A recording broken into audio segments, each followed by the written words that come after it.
নারায়ণগঞ্জে বৈষম্য বিরোধী ছাত্র আন্দোলনের জেলা কমিটির সংগঠক সহ দুজনকে ইয়াবা সহ আটক করেছে যৌথ বাহিনী।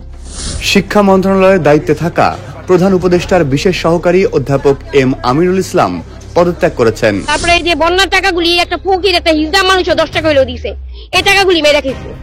আর উয়ার জুতা দিয়া মহিলারা ইচ্ছা মতো গণদোলাই দিয়ে আবার না মানে দরকার দলের মাধ্যমে নির্বাচনের মাধ্যমে তারা স্থানে আসার পর, তারা পদে আসার পর কেন পদ ছাড়া কি কাজ করা যায় না?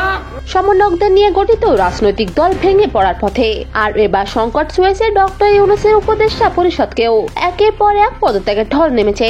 উপদেষ্টা পরিষদের অভ্যন্তরীণ দ্বন্দ্বে দিশেহারা হয়ে পড়েছেন ডক্টর ইউনূস। ইতিমধ্যে শিক্ষা উপদেষ্টা তার ব্যর্থতা স্বীকার করে পদত্যাগ করেছেন। আজকে 2টার সময় আমি পদত্যাগ পত্র আমার পিএস এর মাধ্যমে পাঠিয়ে দিয়েছি ক্যাবিনেট ডিভিশনে।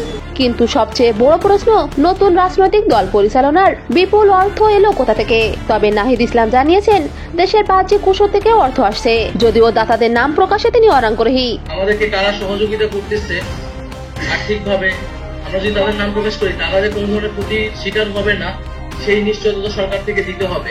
ওনার অ্যাকাউন্টে 10,000 টাকা আছে, কিন্তু বাংলাদেশের মানুষ জানতে চায় নাহিদ সাহেব আত্মপ্রকাশ অনুষ্ঠানে কোটি কোটি টাকা খরচ করলেন, এই টাকা কোথা থেকে আসলো?